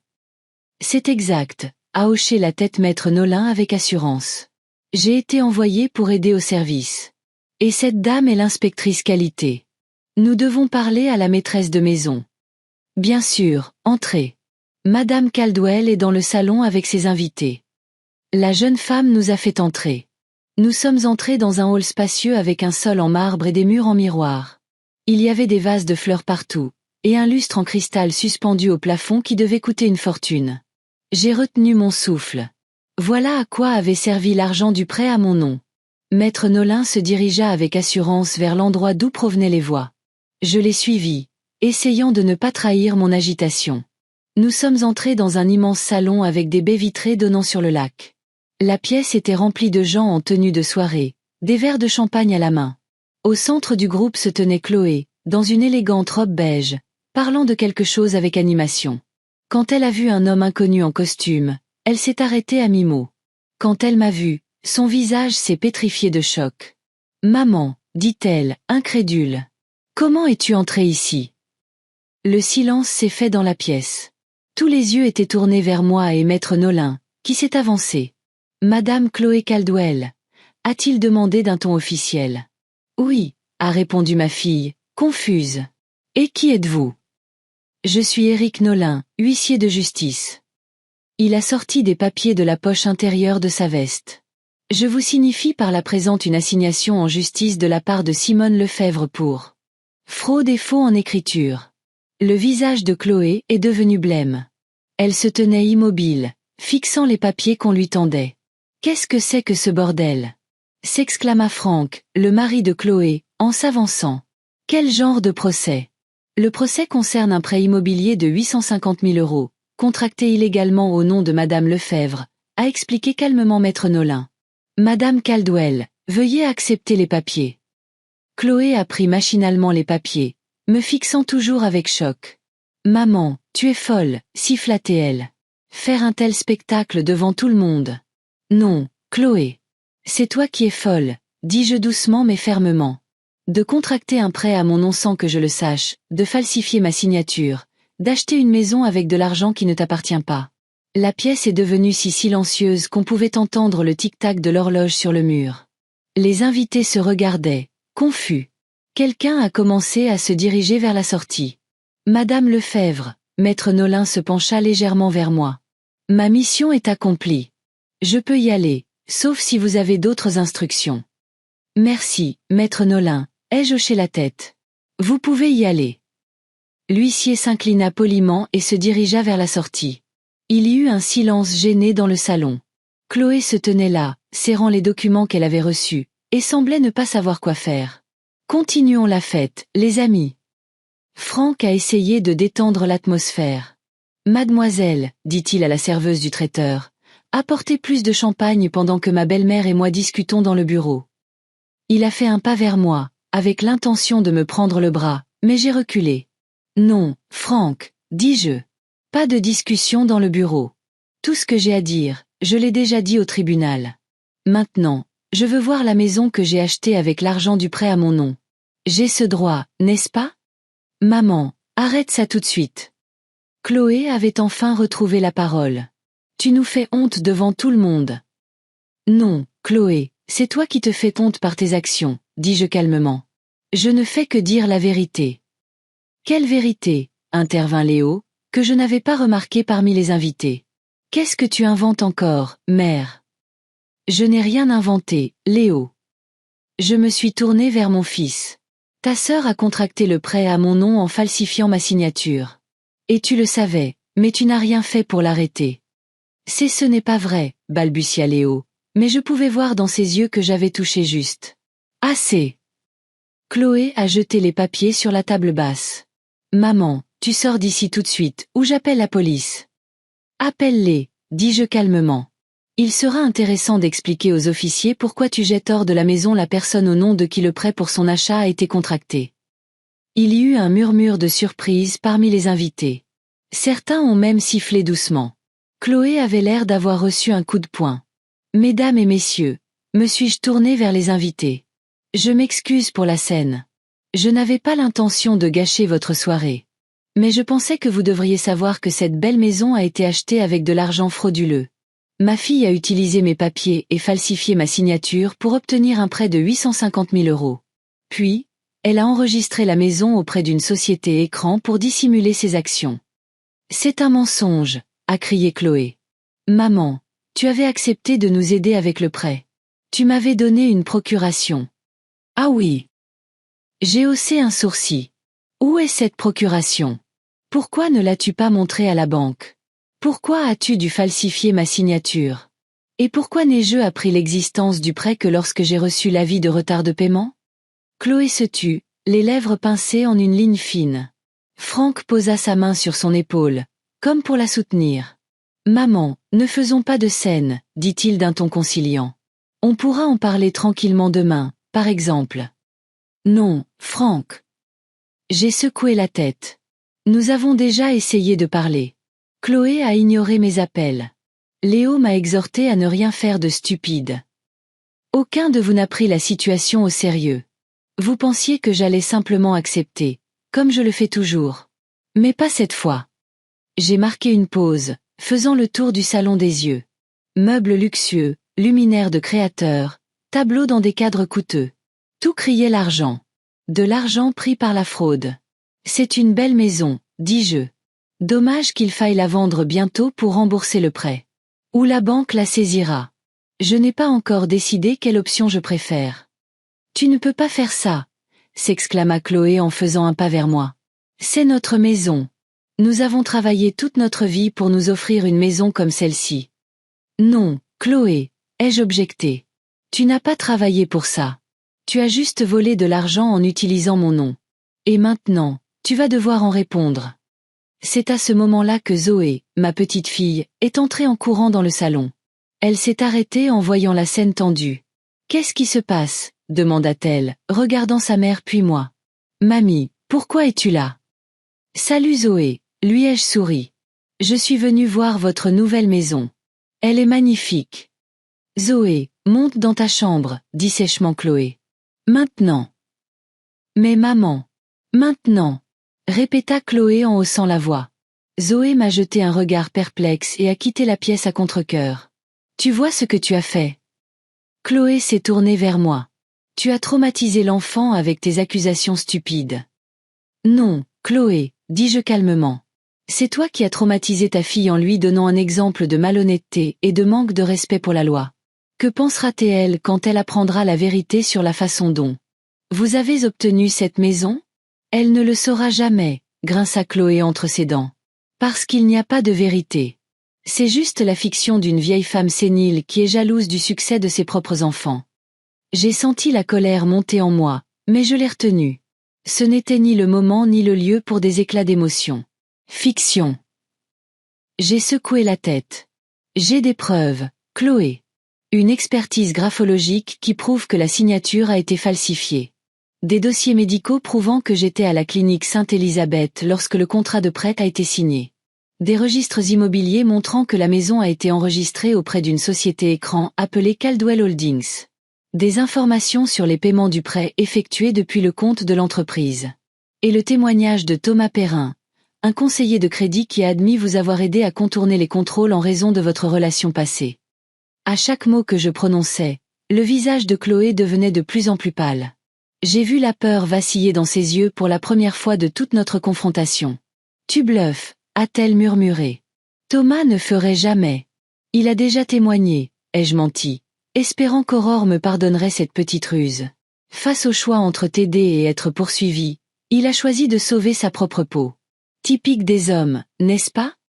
Franck regardait maintenant sa femme avec perplexité et suspicion. « Chloé, de quoi parle-t-elle ? Thomas, qui ? » Rien, dit Chloé. Elle invente. Alors pourquoi es-tu si pâle ? Demanda Franck. Et pourquoi ne m'as-tu jamais raconté les détails de l'obtention du prêt ? J'ai vu une ombre de méfiance passer entre le couple. Franck connaissait peut-être les machinations de sa femme dans les grandes lignes, mais les détails semblaient lui avoir été cachés. Mesdames et messieurs, dis-je à nouveau aux invités, dont beaucoup se sentaient déjà mal à l'aise. Encore une fois, je m'excuse d'avoir gâché la soirée. Mais peut-être devriez-vous reconsidérer vos relations avec les propriétaires de cette maison. Des gens qui peuvent tromper leur propre mère ont peu de chances d'être honnêtes avec leurs amis et collègues. « Sors d'ici !» a crié Chloé, perdant son sang-froid. « Sors de ma maison !» Techniquement, ce n'est pas encore ta maison, ai-je souligné. Et elle ne le sera pas quand le tribunal statuera sur mon procès. Mais je vais partir, parce que j'ai fait tout ce que je voulais faire. Je me suis tournée pour partir. Mais je me suis arrêtée en voyant Ohé debout dans l'embrasure de la porte. Elle avait dû entendre notre conversation, et ses yeux étaient grands ouverts de choc. « Mamie » a-t-elle murmuré. « C'est vrai ? Maman a pris l'argent sans ta permission ?» J'ai regardé ma petite fille, ne sachant que dire. Je ne voulais pas la blesser, mais je ne pouvais pas non plus mentir. « Oui, Zoé, dis-je doucement. Malheureusement, c'est vrai. Mais ce n'est pas de ta faute, ce que tes parents ont fait. » Zoé, ne l'écoute pas, s'exclama Chloé. Mamie est confuse, elle ne sait pas ce qu'elle dit. Je comprends parfaitement, Chloé, dis-je. Et ta fille aussi comprendra bientôt tout. Les enfants ne restent pas des enfants pour toujours. Ils grandissent et commencent à voir leurs parents pour ce qu'ils sont vraiment. Sur ces mots, je me suis dirigée vers la sortie. Personne n'a essayé de m'arrêter. Je sentais les regards des invités surpris, compatissants, jugeurs. Mais cela m'était égal. J'avais fait ce que j'avais à faire.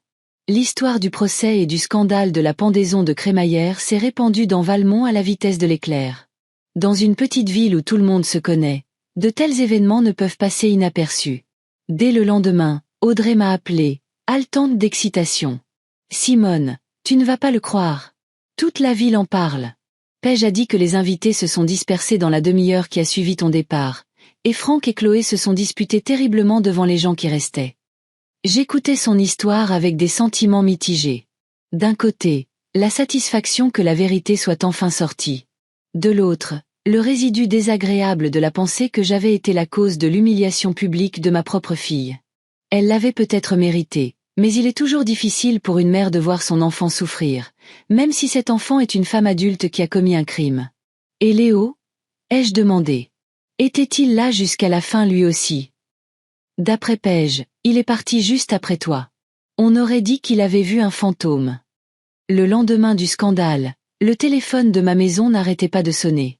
Des voisins, d'anciens collègues, même des gens à qui je n'avais pas parlé depuis des années appelaient.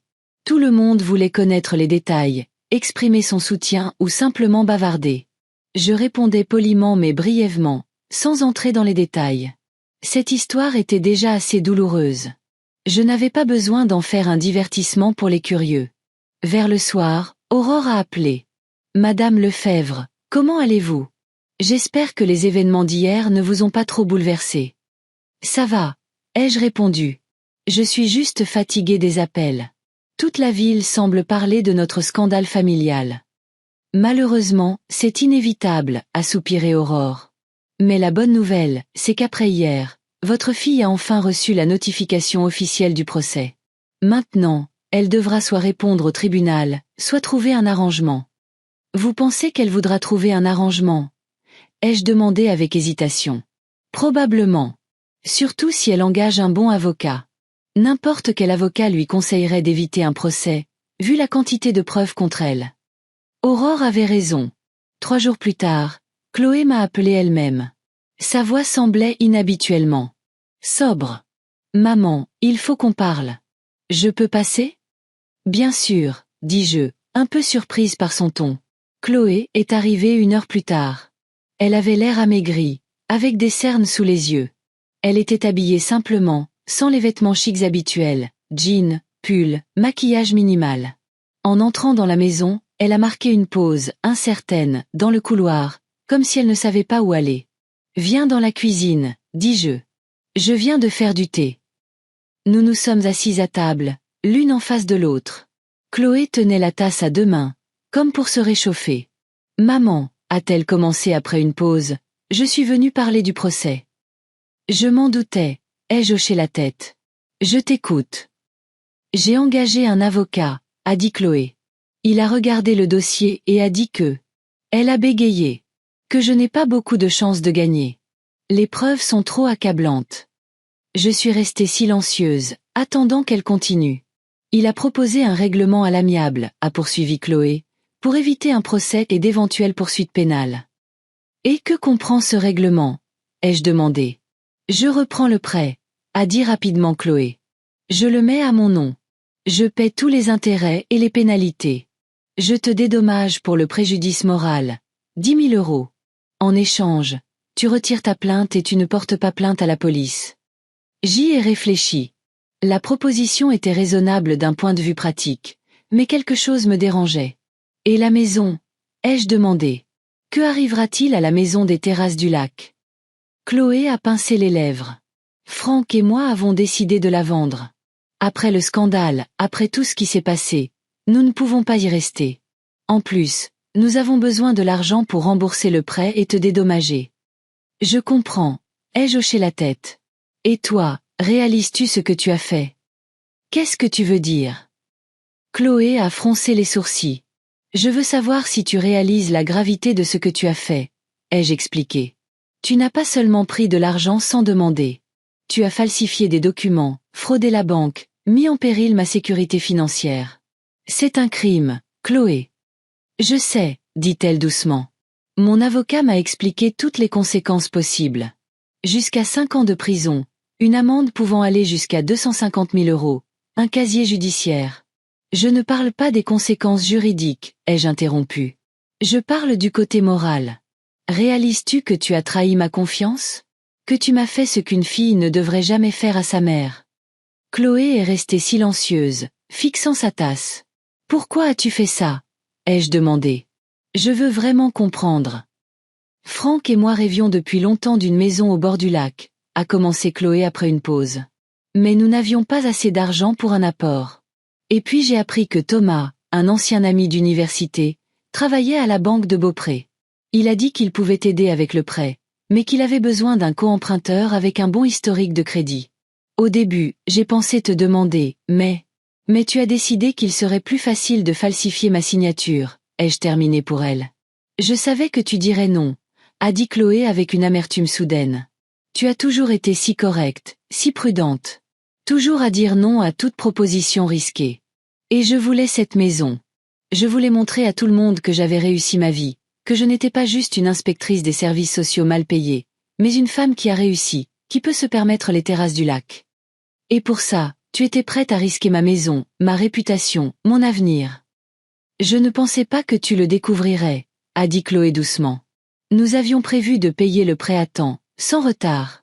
Mais Franck a eu des problèmes professionnels, nous avons manqué un paiement, et la banque m'a envoyé un avis. J'ai hoché la tête. C'est comme ça que je l'ai découvert. Nous n'avons pas parlé un instant. Il commençait à pleuvoir dehors.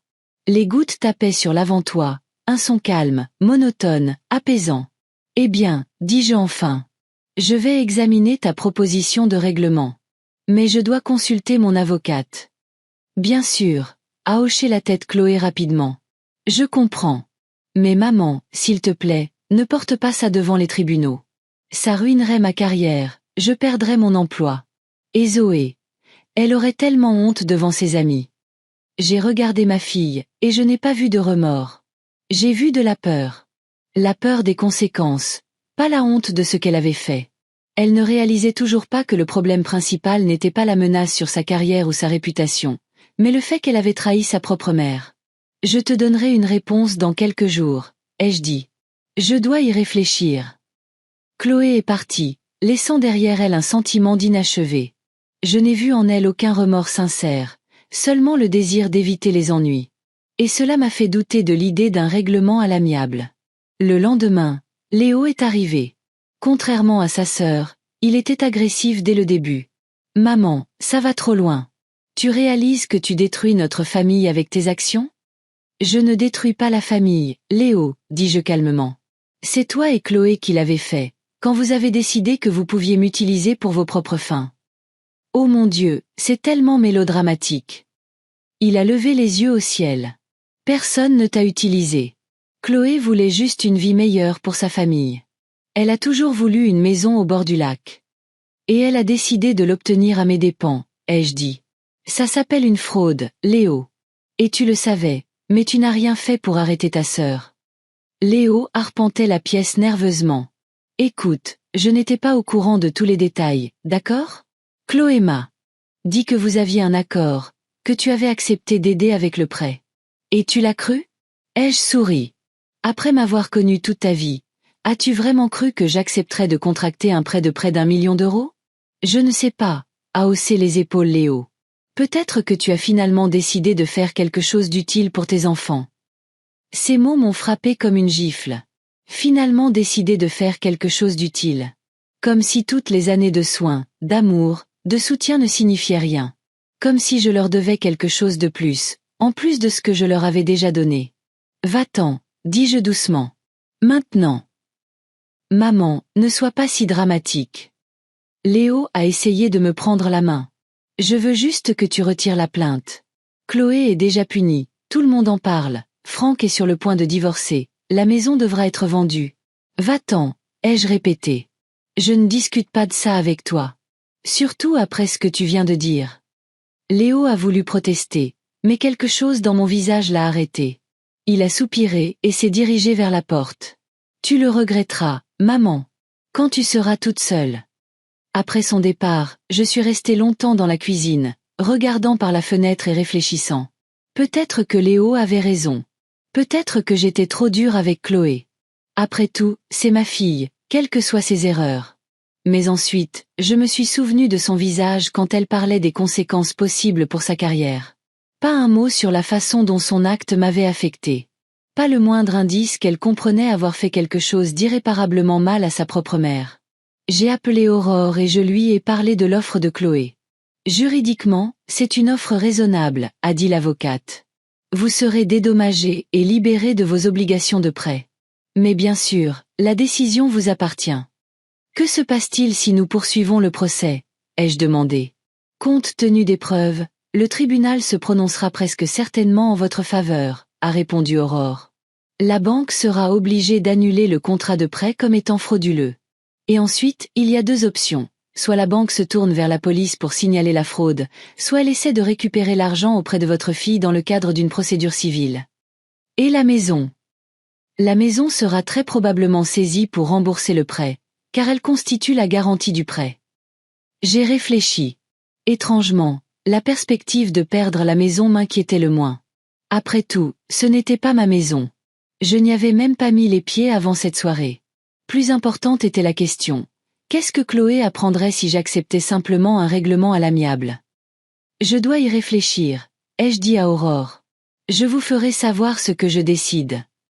Cette nuit-là, j'ai reçu un autre appel d'Audrey. Simone, tu as entendu la dernière nouvelle? Franck a quitté Chloé. On dit qu'il était furieux quand il a découvert l'histoire du prêt. Il s'avère qu'elle ne lui avait pas tout dit non plus. J'ai soupiré. Non pas que j'ai une sympathie particulière pour Franck, mais la rupture d'une famille ne pouvait pas me réjouir. Surtout que lui et Chloé avaient une fille. Et Zoé? Ai-je demandé. Elle vit toujours avec sa mère, mais on dit que Franck va demander la garde partagée. Les problèmes se multiplient comme une boule de neige. Je ne voulais pas que ma petite fille souffre à cause de cette histoire. Mais était-ce ma faute? Les actions de Chloé n'avaient-elles pas déclenché cette chaîne d'événements? Je suis restée éveillée toute la nuit à réfléchir à la situation. Au matin, j'ai décidé que je n'allais pas accepter de règlement. Laissons le tribunal entendre l'affaire et rendre un jugement équitable.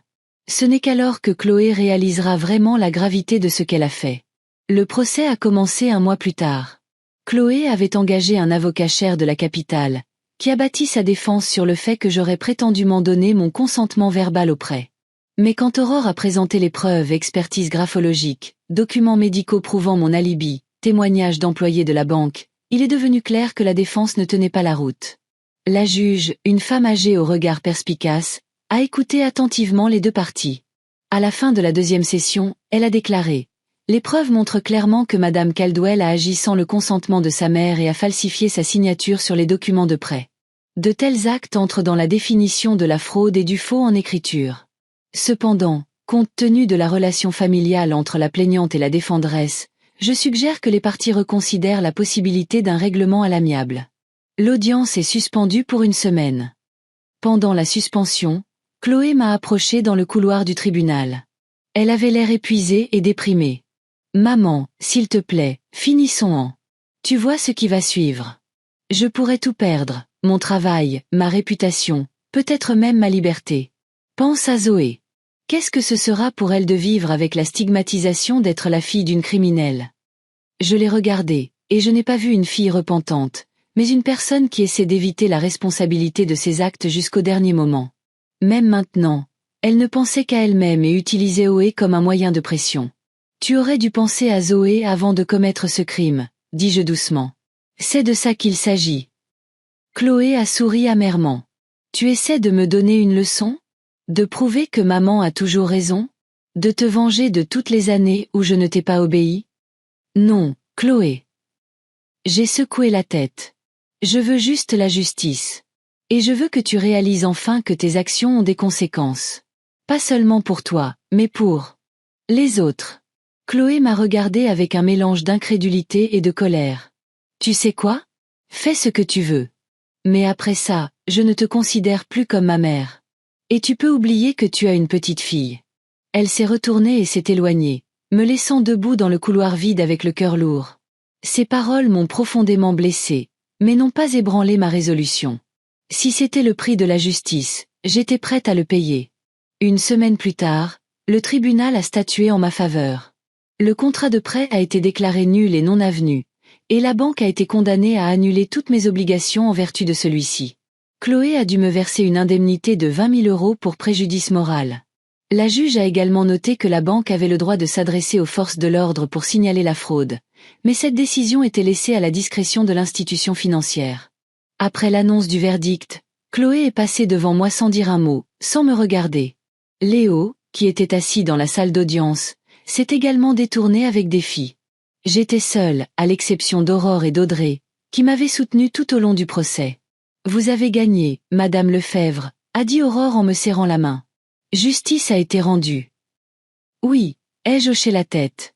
Mais à quel prix? Parfois, il y a un prix à payer pour la vérité, a dit Aurore philosophiquement. La question est de savoir si le prix en vaut la peine. Je n'ai pas répondu. Je ne connaissais pas la réponse à cette question à ce moment-là. Les conséquences du procès ne se sont pas fait attendre. La banque n'est pas allée à la police, préférant régler l'affaire à l'amiable. Ils ont saisi la maison des Terrasses du Lac pour rembourser le prêt. Chloé et Zoé ont dû déménager dans un petit appartement dans un autre quartier de la ville. Franck a demandé le divorce, cherchant la garde partagée de leur fille. Léo a cessé de répondre à mes appels. Sa femme, Désirée, avec qui j'ai toujours eu une relation froide, a appelé un jour pour me faire savoir qu'il ne voulait pas que je sois en contact avec leurs enfants.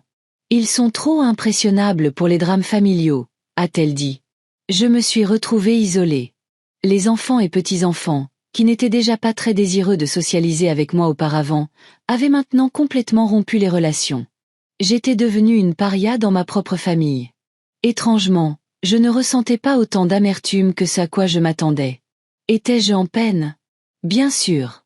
J'avais perdu mes enfants et mes petits-enfants, peut-être pour toujours. Mais en même temps, j'avais gagné quelque chose d'aussi important, le respect de moi-même et la libération des relations toxiques qui rongeaient mon âme depuis des années. Audrey est devenue mon plus grand soutien pendant cette période. Elle passait presque tous les jours, apportant des pâtisseries fraîches, me racontant les nouvelles de la ville, juste en étant là pour moi. C'est elle qui m'a suggéré de commencer un nouveau chapitre de ma vie. Simone, depuis combien d'années vis-tu pour les autres? M'a-t-elle demandé un jour autour d'une tasse de thé. D'abord pour ton mari, puis pour tes enfants. Et quand as-tu fait quelque chose juste pour toi pour la dernière fois? Quelque chose dont tu rêvais mais que tu as reporté à plus tard? Je me suis demandé. Vraiment, quand? Peut-être avant d'avoir des enfants. Ou même avant le mariage. Tu vois, s'exclama Audrey, remarquant ma confusion. Il est temps de remédier à cela. Tu es libre. Tu as de petites économies, plus l'indemnisation du tribunal. Que aimerais-tu faire? Où aimerais-tu aller? Que aimerais-tu apprendre? Je ne sais pas, j'étais confuse. Ça fait si longtemps que je n'ai pas pensé à mes propres désirs. Alors commençons petit, a dit fermement Audrey. Je nous ai inscrites à des cours d'informatique au centre socioculturel. 2 fois par semaine, les mardis et jeudis. Ça commence mardi prochain. Des cours d'informatique. J'étais surprise. Pourquoi? Parce que le monde ne s'arrête pas, et nous non plus, a souri Audrey. Et puis, ce sera amusant. Imagine-nous en train de rire de nos tentatives maladroites pour maîtriser ces choses modernes. J'ai accepté, bien qu'avec une certaine hésitation. Je pensais qu'il était trop tard pour apprendre de nouvelles choses à mon âge.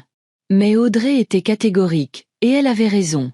Le cours s'est avéré être exactement ce dont j'avais besoin. Pas tant pour les connaissances que j'ai acquises, bien que j'ai beaucoup appris, mais pour l'atmosphère. Il y avait des gens de mon âge, avec des problèmes et des intérêts similaires. Des gens qui ne me regardaient pas comme un fardeau ou une source d'héritage potentiel. Des gens avec qui je pouvais socialiser d'égal à égal. Environ 1 mois après le début du cours, j'ai reçu un appel d'Aurore.